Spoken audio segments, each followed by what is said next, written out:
Guys কি খবৰ আপোনালোকৰ আশা কৰিছোঁ আপোনালোক সকলোৱে ভালেই আছে আৰু বৰ্তমান ময়ো ভালেই আছোঁ আৰু আজিৰ ভিডিঅ'টোলৈ মই আপোনালোকক স্বাগতম জনালোঁ আৰু আজিৰ ভিডিঅ'টোত মই আপোনালোকক ফুচকা ৰেচিপি দেখুৱাম বুলি ভাবিছোঁ আৰু বলক তেন্তে ভিডিঅ'টো আৰম্ভ কৰোঁ।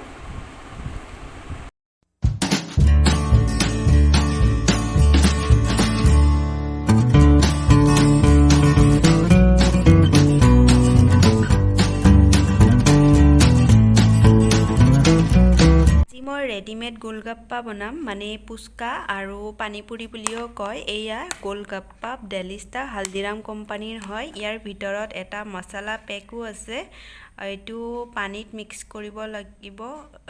চাও এতিয়া কি হয়। এইটো পুৰি হয় আৰু ইয়াৰ ভিতৰত আছে সেইটো মই মছলাটো মই উলিয়াই দেখুৱাই আছোঁ। আজি বাৰু ৰেডিমেডটোৱে বনাওঁ। নেক্সট মই কেতিয়াবা পুৰিটো ঘৰত নিজেই বনাম, নিজেই বনাই দেখুৱাম। গতিকে আজি টেষ্ট কৰি চাওঁ হালদিৰাম কোম্পানীৰ পুচকা। গতিকে আহকচোন ভিতৰত কি মছলাৰ পেক আছে এবাৰ চেক কৰি চাওঁ। এই পেকেটটো বহুত দিনতে আনি থোৱা হয় আৰু এয়া মই কাটিবলৈ লৈছোঁ। পেকেটটো মানে বহুত দিনতে আনি থৈছিলোঁ, খোৱা হোৱাই নাছিল আৰু সময় সুবিধাও তেনেকৈ পোৱা নাছিলোঁ। গতিকে আজি ভাবিলোঁ এনেই আছোঁ আৰু কিবা খাওঁ খাওঁ লাগিছে আৰু জানেই আৰু এনে থকা টাইপৰ খাওঁ খাওঁৱে লাগি থাকে। গতিকে মই এতিয়া ভাবিলোঁ খাওঁ আৰু এয়া এটা মছলা পেক পাইছোঁ। এইটো হৈছে ইয়াতে বাহিৰতে চাব দিছে কি হয় এইটো। আৰু এতিয়া মই পুচকা বনাবৰ কাৰণে বইল আলু লৈ লৈছোঁ, পিঁয়াজ কুটি লৈছোঁ, জলকীয়া কুটি লৈছোঁ, ধনিয়া কুটি লৈছোঁ আৰু এয়া মছলা পানী বনাবৰ কাৰণে এইটো নেমু দি বনাম। তেতেলী দিব লাগে, মই নেমু দি বনাম টেঙা হ'বৰ কাৰণে।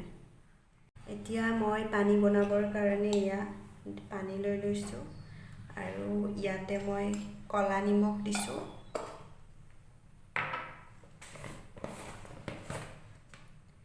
আৰু মই লগতে দি দিছোঁ নিমখ কমকৈ দিছোঁ আৰু ইয়াতে দিছোঁ নেমু টেঙা হ'বৰ কাৰণে।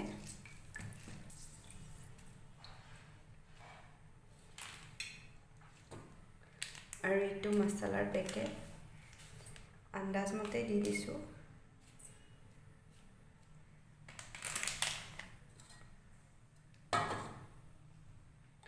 আৰু ইয়াতে দিব লাগিছিল পদিনা, মই অলপ ধনিয়া এনেকৈ দি দিছোঁ।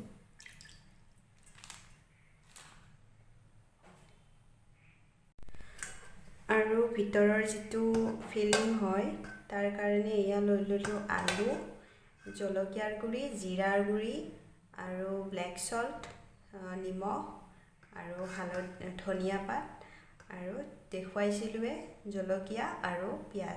এইখিনি এতিয়া মই সানি ল'ম।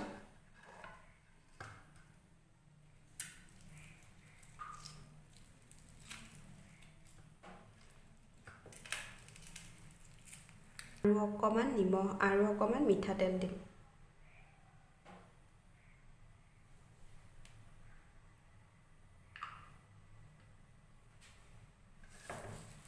এই গোটেইখিনি বস্তু দি ধুনীয়াকৈ ইয়াক সানিব লাগিব। আৰু মোৰ প্ৰেছাৰ কুকাৰটো বেয়া আছিলে, গতিকে আলুখিনি ভালদৰে সিজা নাছিল। গতিকে অলপমান বেছি কষ্ট হৈছে। হাতেৰে ভাঙি ভাঙি মই গুড়ি কৰি পিটিকি দিছোঁ আৰু এতিয়া এইখিনি ৰেডি হৈ গৈছে ধুনীয়াকৈ। আৰু এয়া গৰম তেলত মই এয়া ফুচকাবোৰ ভাজিবলৈ লৈছোঁ। এই তেলখিনি গৰম হ'বলৈ দিছোঁ আৰু মই মিঠাতেলতে ভাজিছোঁ কাৰণ মোৰ ওচৰত বৰ্তমান ৰিফাইন তেল নাছিল। ৰিফাইন তেলত ভাজিব আপোনালোকে ভাল হ'ব, বেছি ধুনীয়া হ'ব। আৰু তেল অলপ বেছিকৈ ল'ব লাগে।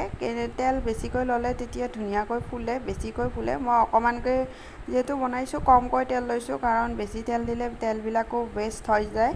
পিছত আকৌ চেকি থ'ব পাৰি বাৰু, কিন্তু ভজা তেল বাৰে বাৰে খাব নালাগে বুলি জানো।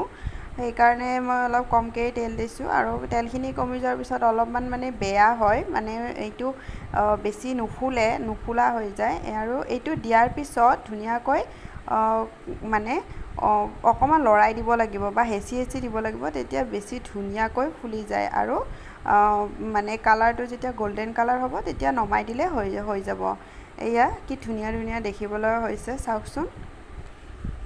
আৰু এয়া মোৰ ৰেডি হৈ গৈছে পুচকা আৰু এয়া বজাৰত বনাই খোৱাৰ দৰে ঘৰতে অতি সহজে বনাই খাব পাৰি আৰু বজাৰত পৰিৱেশটো লেতেৰা হয় যিহেতু আৰু গতিকে নিজে ঘৰতে পৰিষ্কাৰকৈ বনাই খাব পাৰি এয়া মোৰ গোটেইখিনি ৰেডি হৈ গৈছে আৰু বজাৰতো আজিকালি এইটো ৰেডিমেড পুচকাই ব্যৱহাৰ কৰে আৰু এয়া আলুৰ যিটো এটা ষ্টাফিং ভিতৰত আমি দিম আৰু সেইটোও মোৰ ৰেডি কৰি থৈ দিছিলোঁ সেইটো মই এতিয়া উলিয়াই লৈছোঁ আৰু লগতে লৈ লৈছোঁ আমাৰ যিটো ফেভৰিট হয় টেঙা পানীটো যোনটো তেতেলী দিলে বেছি সোৱাদৰ হয় মই দিছোঁ নেমু টেঙাৰ পানী হ'ব কেতিয়াবা মই তেতেলীৰে বনাই পেলাই দেখুৱাম বাৰু আৰু আজি এয়া মোৰ ৰেডি হৈ গৈছে আৰু এতিয়া মই ইয়াক এবাৰ টেষ্ট কৰিম কেনেকুৱা লাগিছে চাওঁ খাই এয়া এনেকৈ এয়া ধুনীয়া ফুলিছে ইয়াক আমি ভিতৰত ভাঙি লৈছোঁ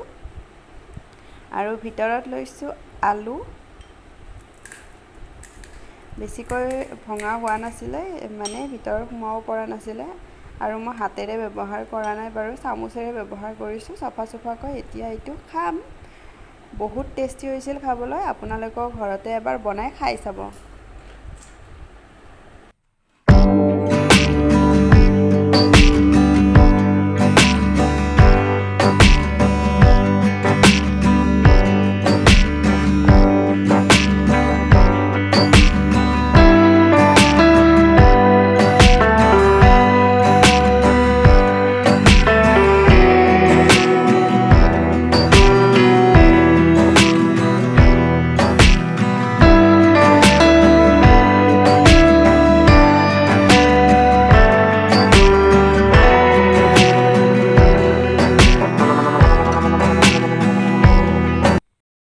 তেনেহলে আপোনালোকে ভিডিওটো চাই কেনে পালে যদি আপোনালোকে ভিডিওটো চাই ভাল পালে তেনেহলে মোক নিশ্চয় সাপোৰ্ট কৰিব আৰু লাইক কমেন্ট শেয়াৰ সাবস্ক্ৰাইব কৰি মোৰ চেনেলটো আগুৱাই লৈ যাব আজিলৈ আহিছোঁ তেন্তে নেক্সট ভিডিওত পুনৰ লগ পাম বাই বাই